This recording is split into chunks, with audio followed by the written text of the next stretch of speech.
Thank you. I want to bring this conversation back to where I think it belongs, and that's with the people that we are all here to represent.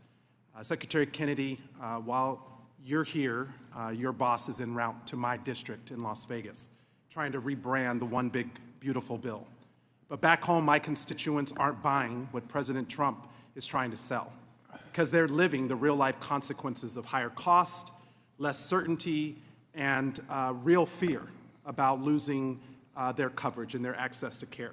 During the majority's field hearing in Las Vegas last year, they shut out the public and brought in a paid actor. I took a different approach.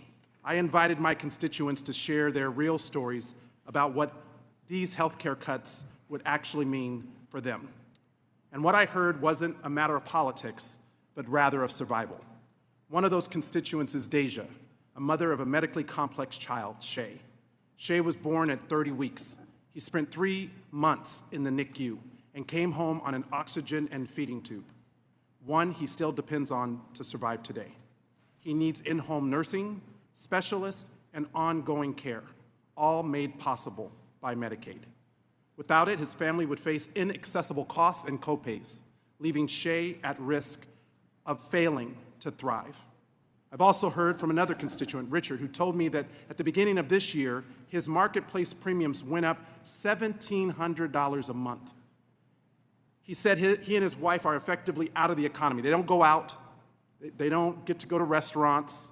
There's no discretionary spending because they're just trying to make sure that he has access to care. So families like Deja's and Richard's, to them, the healthcare affordability crisis is real and it's urgent. So let me bring it back to the basics, cost and coverage. What are you doing right now, Mr. Secretary, to lower premiums and to protect coverage for families like Deja's and Richard's? Well, first of all, I would say, Congressman, there are no cuts to Medicaid. You look at the congressional... What are you doing, Mr. Secretary? My question is, what are you doing right now? What are your priorities to reduce cost and ensure coverage for the American people? Well, we negotiated the lowest drug prices in history, and we're implementing those now with the MFN. This is one of many things that And how does that address coverage? Well, in terms of insurance coverage, we're doing many, many things within the agency. We are, President Trump is right now with his... What are you doing? You're the Secretary of Health and Human Services. Reclaiming my time. I'm asking about tangible actions and results. To me, the fact that you can't answer a basic question like bringing down cost and coverage, which should be your top priority, not some podcast, but actually addressing the needs of people. Now, like others, I want to make America healthy. I agree with the goal of moving from a sick care system to a true health care system focused on prevention. And prevention starts with the basics: clean air, clean water, and reducing exposures to toxins. So I'm struggling to reconcile the reports that some at EPA are working to roll back protections that would increase exposure to heavy metals in drinking water, arsenic, lead, mercury, and chromium. These are toxins linked to cancer, to heart disease, to stroke, and permanent brain damage in children. So just one question: were you consulted on those efforts to roll back those EPA protections? Yes or no? No, I haven't been, but I'm happy to talk to you right now about a long list of things that we're doing to roll back insurance premiums. And I would begin that with skin substitutes. Our reform on that is reducing premiums in Medicare by 6% this year. Have you aligned your goals dealing with the reforms to the EPA protections and how that is making people sicker, not healthier?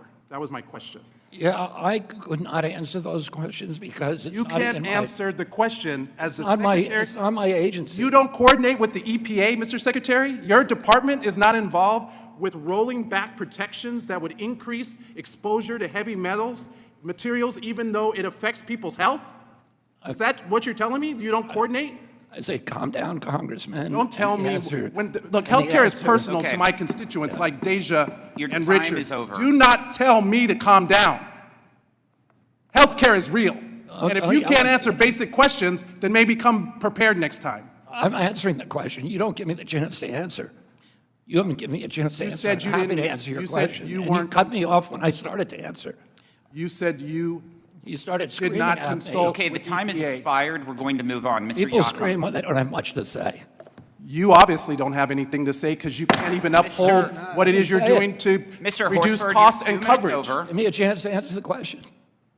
What makes this exchange so intense isn't just the raised voices, it's the collision between two very different expectations of what accountability should look like in a congressional hearing.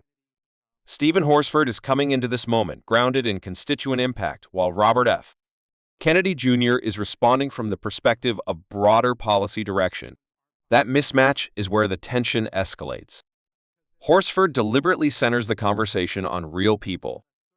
By bringing up stories like Deja and her medically fragile child or Richard facing soaring premiums, he shifts the debate away from abstract policy and into lived reality. That's a common but powerful legislative strategy, humanizing policy consequences so that technical answers feel insufficient if they don't clearly translate into relief. In doing this, he's also reframing what success should mean for a health agency, not just reforms on paper, but measurable improvements in affordability and access that ordinary families can feel.